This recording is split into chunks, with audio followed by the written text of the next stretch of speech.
I don't know where you are today, but it's dark and dreary where I am, so I figured I'd wear the loudest tie possible to brighten this third Saturday of the college football season as fall quickly approaches. Hi everyone, Al DeMarco here. This, of course, your Saturday video report. I'm 8-2 so far this week with complimentary plays after yet another 2-0 sweep last night, cashing in with the Dodgers on the run line, plus the New York Mets. 86-49 the complimentary plays over the past 69 days.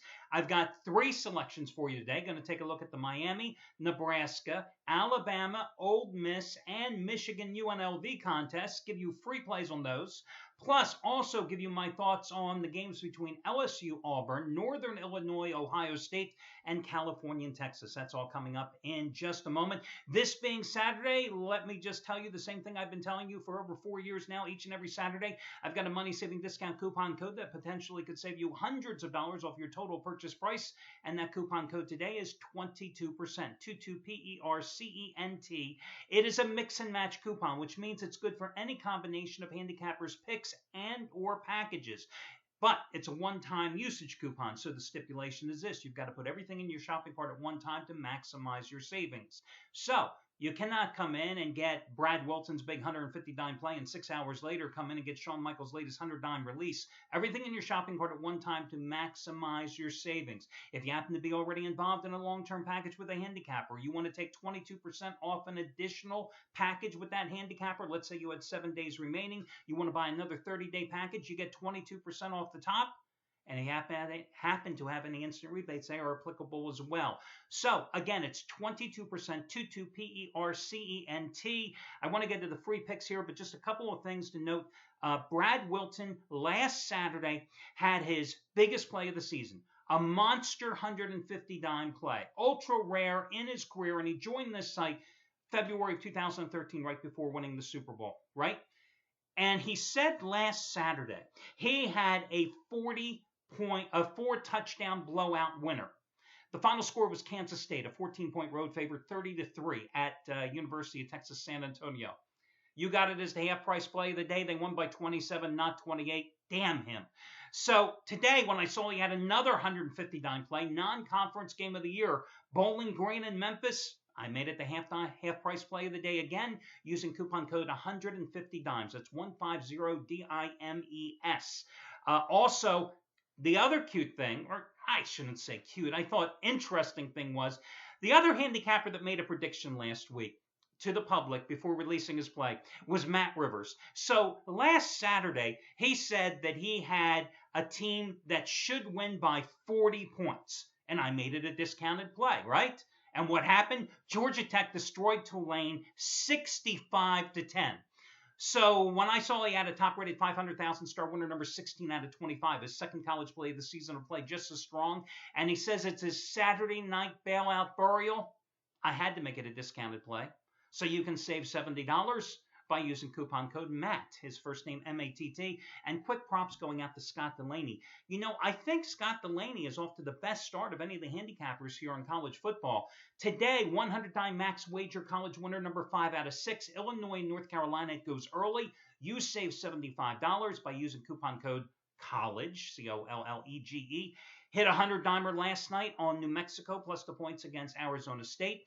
Hit a 100-dimer, and you got it for half price. Hit a 100-dimer on Thursday with Louisville against Clemson, getting the cover. You got it for $29. Again, 100-dime max wager college winner number 5 out of 6. And these 100-dime plays, in all sports combined, 85 and 59 roll the past 3 years, and $10 bettors with what I call max wager releases, which for Scott are 50-dime plays or higher. Those $10 bettors in all sports the past 3 years have won over $39,400. So that's something you want to consider. Now, let's get to the complimentary plays. Let me run first the free picks, and I'll run them in reverse chronological order. Let's start with the Alabama game against Mississippi. Now, we remember what happened when the Tide went to Oxford last year.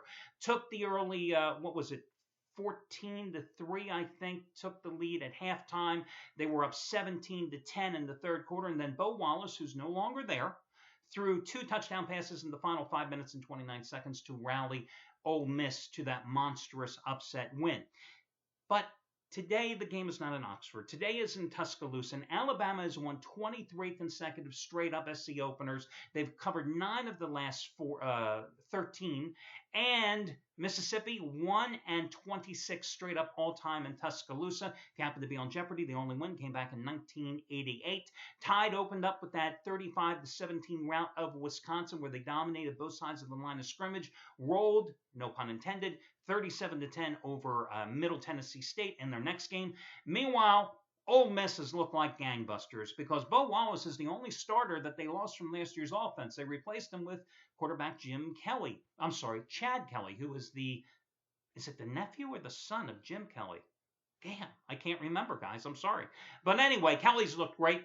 But consider the competition. They're playing at home. They beat up Tennessee Martin 76-3. They beat up Fresno State 73-21. I say, big deal. This is revenge. Crimson Tide have this game among number of games this season circled on their calendar. I say they get payback. I say they get revenge. And I think that the Mississippi offense is going to struggle in Tuscaloosa today. So I like Alabama to win this one somewhere around 10 to 13 points. So Alabama is going to be the first free pick. Another team in revenge is Miami of Florida. And I think that there's added incentive for the Hurricanes here because, Al Golden needs a big win, a signature win to really get off the hot seat in South Florida. And I say Miami gets it today. Last year, of course, Nebraska won 41-31, but it was in Lincoln, okay? And last year, Amir Abdullah, who now, of course, is a rookie with the Detroit Lions, ran for 229 yards on 35 carries and scored 3 touchdowns. Well, he ain't there. And I don't think Nebraska is going to get that type of offensive production today. Am I impressed with Miami's defense, even though because they forced 5 turnovers in last Friday's win in nearby Boca Raton against Florida Atlantic? Absolutely not, because they gave up a lot of yards in that game. So I think this one's going to come down to a battle of offenses. And I like the fact that Brad Kaya, as a freshman last year, went into Lincoln, threw for a season high 359 yards.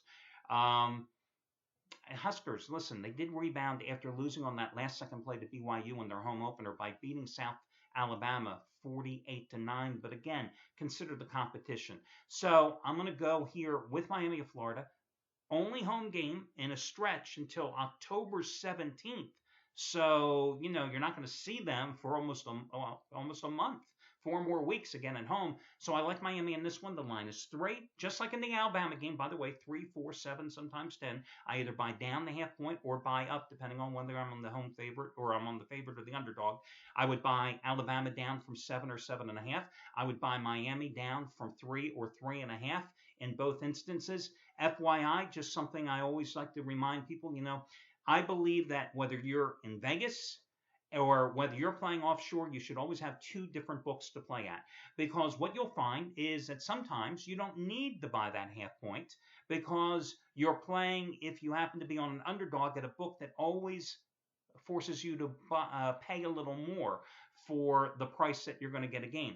For example, offshore, there's a couple of big sports books. I'm not naming them. You can figure it out yourself. They're not paying me for endorsements, nor would I endorse any of them, okay? The bottom line is a couple of them, you always pay more for chalks.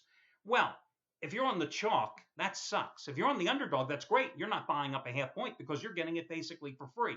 But again, if you're on a favorite like Miami, like Alabama today, and they're forcing you to buy an extra half point, you got to find an alternate source. It's no different than here in Vegas. You might go to the Wynn and find one good price, and you might go to the South Point, which is a nice place, but Steve always says it's like being in the witness protection plan here in Vegas because it's so far off the strip. Or maybe you go to one of the stations casinos, Sunset or Red Rock or Palace, and you play at one of their sports books where the lines are a little different.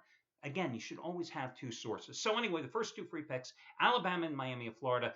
The next complimentary play, I'm going to go with Michigan. This is a momentum game for Michigan today.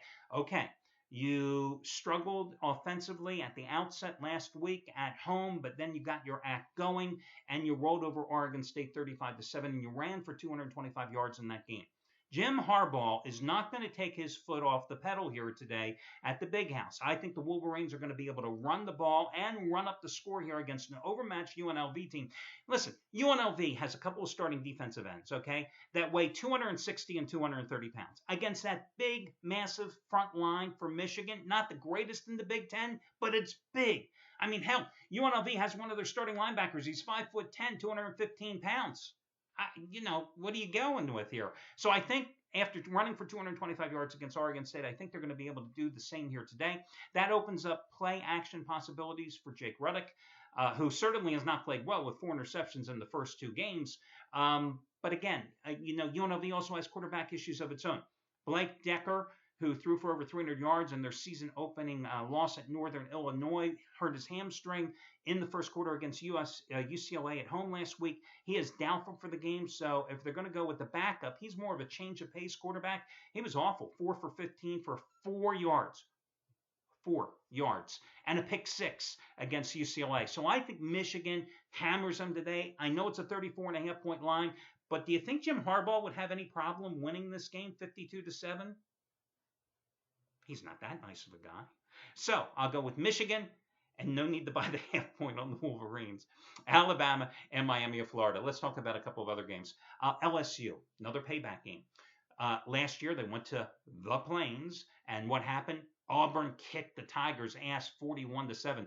If you happen to be on Jeopardy again, that is the worst loss for Auburn since 1966 when they got smoked by Florida 56-13. So now the shoe is on the other foot. You got LSU coming back at home. Their opener was rained out, shall we say, against McNeese State. The offense and defense only got 1 series each. But I was impressed for a team that didn't have any prep time. Went to Mississippi State last week, opened up the big lead, held on for dear life, and managed to win that game 21-19. They were up 14-0 at one point and then 14-3 at the half. They really limited Dak Prescott in check for 3.5 quarters in that game. The defense is strong. I think the question is whether or not Brandon Harris is the quarterback for them, but they don't have many alternatives here. He was only 9 for 14 in his first start, this season. And ironically, his first start of his career came in that disaster in Auburn last year. But the key for LSU is going to be Leonard Fournette. 28 carries, 159 yards for the Tigers at Miss State last week. What have we seen from Auburn? We saw an Auburn team that opened up a 24-0 lead against a bad Louisville team in Atlanta at the Georgia Dome in its season opener and barely held on for the 31-24 win and failed to cover. I know, I had Auburn that day. Then we saw them needing overtime as a 40-point favorite to beat Jacksonville State 27-20. The offense has not meshed. This is a team that has not played well in their Gus Malzahn on the road the past year and a half either. 7 points. I think this is a game that if LSU gets the lead, they are going to be relentless. They're going to want to punish them in this game. I also think it's a game that's going to be a low-scoring game. I'm looking at the total, 48.5.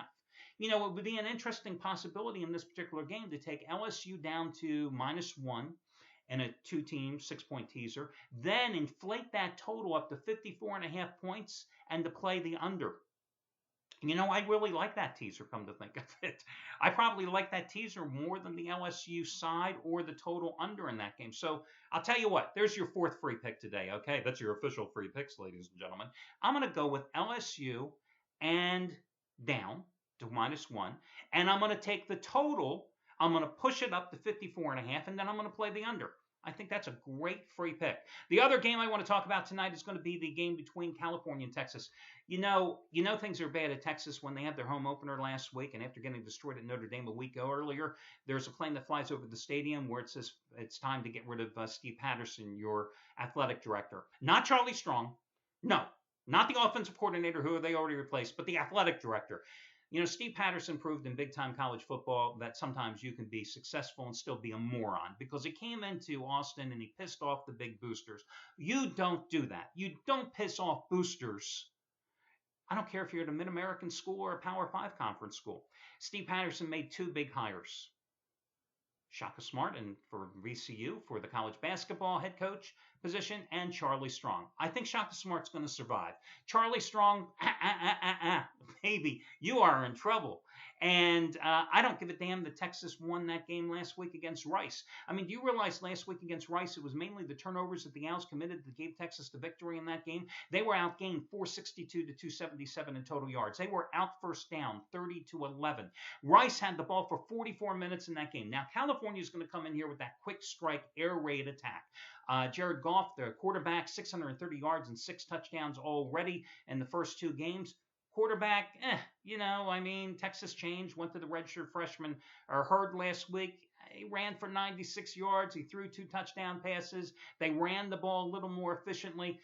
It's a 6.5-point number. I lean toward California in this one, and California's coming off 2 blowout wins at home against San Diego State and Grambling. In fact, they gave you California as a free selection last week. I lean a little toward California at 6.5. I would have been a hell of a lot more comfortable, obviously, at 4. 4.5, 6.5 makes me a little leery. I think they're a great teaser possibility. I just don't think Texas wins this game. I don't think Texas is good enough.